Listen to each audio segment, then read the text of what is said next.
Killy, yo. Chairman da chairman. Yeah. Plenty tadadisa. My fans at tadadisa. Bakukara vachiumbidza. Hanzi kugona kwenyu kwakanyanyisa. Tambenga takangonyarara hedu tichingona. Tichingona. Mageto yusi zviko here kana hakuna. Takanyarara hedu tichingona. Mageto yusi zviko here kana hakuna. Izvi hakuna. Takungofira mumaoko kunge wachi. Pamwe hatisisinawo tachi. Asi kagore rino pano bvarukwa bhachi. Ndaona mumwe atoendawo pamaklachi. Mafanzi ndiwo achavachuna. Kuti kumawendi hapana. Nekuti zvimwe zvacho hazvidi minana. Munozviziva wani hatina kukwana. Tambenge takangonyarara hedu tichingona. Tichingona. Mageto yusi zviriko here kana hakuna. Takanyarara hedu tichingona.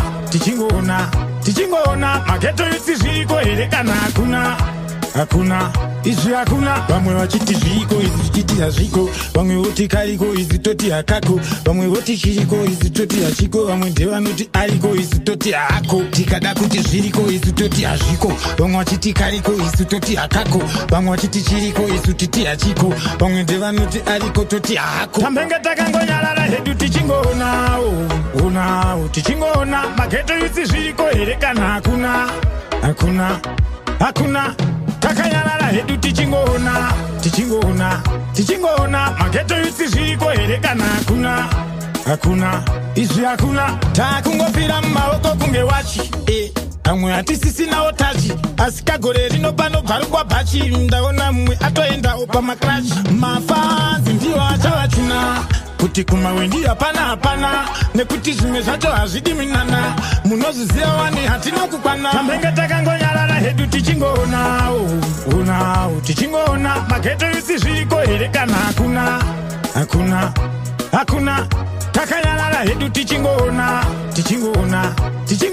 Mageto yusi zviriko here kana hakuna. Izvi hakuna.